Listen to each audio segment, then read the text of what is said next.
Hey, what's up guys? So in this video, we will see how to download and install Samsung Music on the Samsung Galaxy A26. Now to do that, just open the Galaxy Store app on your smartphone.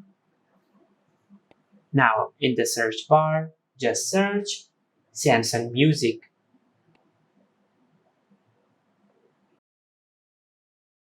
Now just download this app on your smartphone.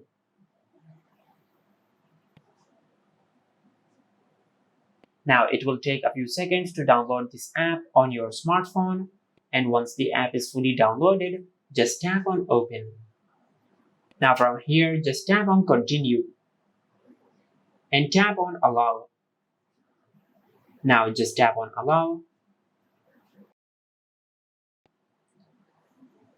Now as you can see, this is how you can download and install Samsung Music on the Samsung Galaxy A26. If you found this video helpful, please like the video and subscribe to our channel and hit the bell icon to get notified when we upload a new video.